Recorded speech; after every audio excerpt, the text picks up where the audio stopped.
أنا اسمي نورة، عندي 25 سنة، من محافظة الغربية. متجوزة بقالي سنة وجوزي بيشتغل في ورشة في بلد تانية، وأنا بشتغل مساعدة في صيدلية علشان أساعده في مصاريف البيت. كنا متفقين من الأول إننا نشيل الحملة سوا، والحقيقة هو كان طيب قوي وحنين، يمكن بسيط ومش بيعرف يعبر عن مشاعره، بس أنا كنت بحبه ومرتاحة معاه. المشكلة اللي بدأت تقلقني إني بقالي سنة متجوزة ولسه محملتش. رحنا لدكاترة كتير وعملنا تحاليل وكلهم قالوا إن مفيش حاجة، وده زود إحباطي، وخصوصا إن حماتي ما كانتش سايبة حاجة في نفسها، كل شوية تلمح وتغلس بكلام يضايقني، وأنا كنت بسكت، بس من جوايا كنت بتألم. في نفس الوقت بدأت تحصل لي حاجات غريبة، كنت بصحى من النوم مفزوعة، كوابيس بتحصل لي كل يوم، كأن في حاجة بتخنقني أو بتكتفني، وإحساس بخوف رهيب. ولأني بنام لوحدي، جوزي بيبات في الورشة، فكان الموضوع بيأثر عليا أكتر. حاولت أتجاهل في الأول، بس الحاجات دي فضلت تحصل لحد ما تعبت نفسيا. قررت أحكي لداليا صاحبتي المقربة، حكيت لها على كل حاجة وأنا بعيط وقلبي مقبوض. قالت لي يا نورة، ده اسمه قلق نفسي، ودي حاجات بتظهر لما الشخص يكون مضغوط نفسيا. وقالت لي إن في واحد اسمه وائل بتاع استشارات نفسية وصديق للزوج صاحبتها، وإنهم كانوا بيشكروا فيه قوي، وإنه بيساعد الناس وبيطمنهم من غير ما ياخد مقابل. قلت لها طب وماله، أجرب، اللي هيضر. كلمت وائل واتفقت معاه على ميعاد ورحنا أنا وداليا. لما دخلت المكان استغربت من بساطته، ولقيت شاب في التلاتيني طويل ووشه هادي وعينيه فيها وقار. حسيت بشعور غريب أول ما قعدت معاه، وقلت له اللي بيحصل لي بالتفصيل.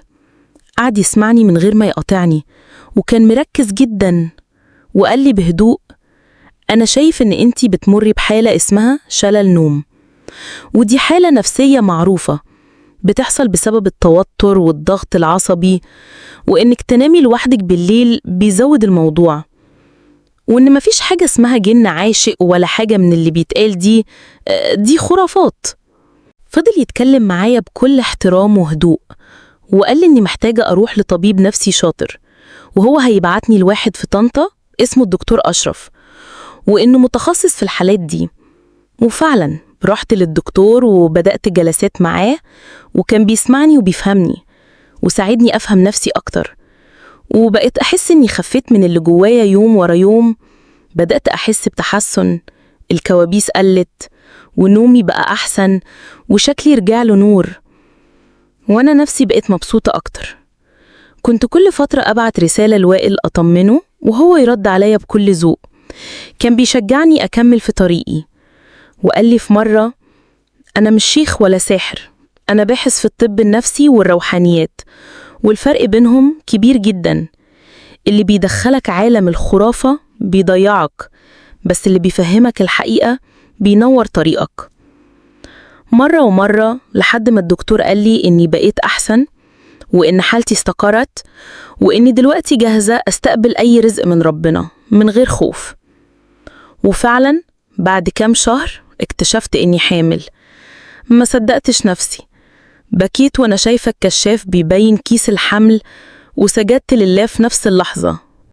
كلمت داليا وفضلنا نعيط سوا من الفرحة، وافتكرت أول يوم حكيت لها فيه عن أحلامي وكوابيسي، وإزاي وقفت جنبي، وإزاي ربنا بعت لي ناس طيبة في طريقي زيها وزي وائل اللي وقف جنبي وكان صادق وما حاولش يستغلني زي ناس كتير سمعنا عنهم. فهمت من القصة دي إن مش كل اللي يقول إنه بيعالج يبقى بيعالج، ومش كل اللي يلبس جلباب ويقرأ آيات يبقى شيخ حقيقي. في ناس بتستغل تعب الناس وضعفهم علشان مصالحهم، لكن ربنا موجود وبيرزقنا بناس طيبة تعرفنا الطريق الصح. ودلوقتي أنا في الشهر السادس، ومستنية بنتي تيجي للدنيا علشان أسميها وعد، علشان تبقى دايما فاكرة الوعد اللي وعدت نفسي بيه، إني مش هسيب نفسي لأي حد يضللني، ولا همشي ورا الخرافة تاني مهما حصل، وإني دايما هبقى سند نفسي.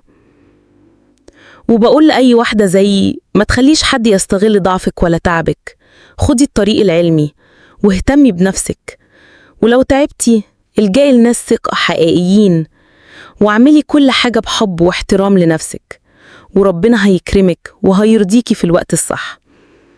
ودي كانت حكايتي. يا رب تكون وصلت لكل واحدة محتاجة نور وسط عتمة وحضن وسط الخوف.